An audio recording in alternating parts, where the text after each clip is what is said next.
Joseph Vijay has come to stay. அவரை யாரும் ஈஸியா அசைச்சிட முடியாது.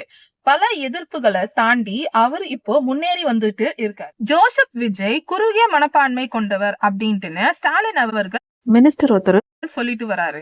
இது ஏன் சொல்லிட்டு வராரு அப்படின்னு பாத்தீங்கன்னா, திமுகவுடைய தேர்தல் வாக்குகள் எத்தனை அப்படின்ட்டு என்ன சொல்லி விஜய் அவர்கள் சொன்னதுக்கு அப்புறமா தான் இதை அவங்க சொல்லிட்டு வராங்க. இப்போ எல்லாரும் ஒண்ணு சேர்ந்து வேடிக்கை பாக்குறாங்க. ஈவன் பிஜேபியே விஜய் அவர்களை ஈஸியா ஒதுக்கிட முடியாது, வளர்ந்து வரும் பார்ட்டி அப்படின்ட்டு மென்ஷன் பண்ணிருக்காங்க. ஆனா அதே குரல்ல சீக்கிரமா வெட்டி விடணும் அப்படின்றதும் இன்டைரக்டா மென்ஷன் பண்றாங்க.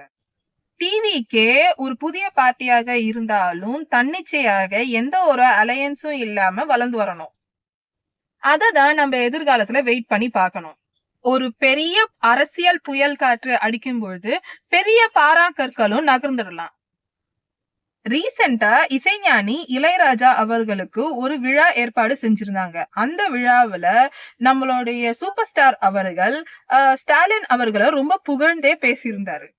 இதன் மூலியமா நம்மளுடைய சூப்பர் ஸ்டார் டிஎம்கேக்கு சப்போர்ட் பண்றாரா, இல்ல ஓட்ஸ் எல்லாமே வந்து டிஎம்கே கட்சிக்கு திரும்புமா? வெயிட் பண்ணி தான் நம்ம பார்க்கணும். ஆனா இந்த டைம்ல நம்மளோட ஹானரபிள் சிஎம் ஸ்டாலின் அவர்களுக்கு எல்லா எமோஷனல் சப்போர்ட்டும் தேவைதான். எந்த ஒரு பழைய கட்சியும் புது கட்சியும் இவரோட கட்சிய அசைச்சிட முடியாது அப்படின்ட்டு சொல்லிட்டு வராரு. நம்மளுடைய ஹானரபிள் சிஎம் ஸ்டாலின் அவர்கள் தன்னுடைய கட்சியை டெஸ்ட் பண்ணணும் அப்படின்றதுக்காக மாபெரும் விழா குழு செப்டம்பர் 17 அன்னைக்கு நடத்தினாரு. அந்த விழாக்குழுல தன்னோட கட்சி ஆளுங்க எல்லாரும் ஒன்று திரண்டாங்களா தெரியல. அத பத்தி இதுவரைக்கும் எந்த ரிப்போர்ட்ஸும் இல்ல. மிஸ்டர் ராஜகண்ணப்பன் விஜய் அவர்களை அரசியல்ல சின்ன பையன் அப்படின்ட்டு சொல்லிட்டு வராரு. இபிஎஸ் அவருக்கு தனியா அவரோட பிரச்சனை இருந்தாலும் அவருக்கு அரசியல் பலமும் பணபலமும் பின்னாடி இருந்துகிட்டே இருக்கு. விஜய் அவர்கள் இப்ப இருக்கிற ரூலிங் பார்ட்டிய அட்டாக் பண்ணி முன்னேறி வந்துட்டு இருக்காரு. ஆனா அதுக்கு மேல பெருசா அவர்கிட்ட இருந்து எதுவும் இல்ல. மினிஸ்டர் பெரியசாமி என்ன சொல்லிட்டு வர்றாருன்னா, மூவி தியேட்டர்ல இருந்து எப்படி வெளியே வந்த உடனே விஜய் அவர்களை மறந்துருவாங்களோ, இந்த மாதிரி யாத்ரா முடிஞ்சதுக்கு அப்புறமும் விஜய் அவர்களை மறந்துருவாங்க அப்படின்ட்டு சொல்லிட்டு இருக்கு. தமிழ்நாடு பாலிடிக்ஸ்ன்றது வந்து ஒரு பெரிய தட்டு சோறு. இந்த சோத்துல மொத்தம் 234 பைட்ஸ் இருக்கு. இந்த 234 வாய் சோறுல யாருக்கு பெரிய வாய் கிடைக்க போகுது அப்படின்றது தெரியல. ஆனா அது நடக்குமா தெரியல. என்னோட தாழ்மையான வேண்டுகோள் என்ன அப்படின்னா, இப்ப வரைக்கும் டிவிகே கட்சியில எந்த ஒரு மாசும் இல்லாம இருக்கு.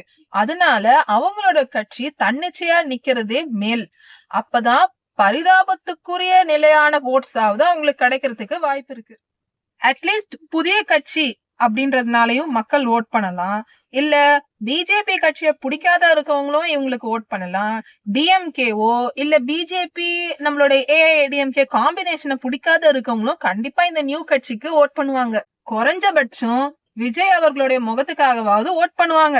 தமிழ்நாட்டு மக்களுடைய மைண்ட் செட் என்ன அப்படின்ட்டு நம்ம விஜய் அவர்களுக்கு நல்லாவே தெரியும். அவருக்கு எவ்வளவு கிடைக்க போகுது, எவ்வளவு கிடைக்கிறதுக்கு வாய்ப்பு இருக்கு அப்படின்றதும் அவருக்கே நல்லா தெரியும். பிஜேபி கட்சியில சேர முடியாது அப்படின்னு தான் எதிர்பார்க்கப்படுது. ஏன்னா இவருதான் இந்தி திணிப்புக்கு அகெயின்ஸ்டா பேசிட்டு இருக்காரே.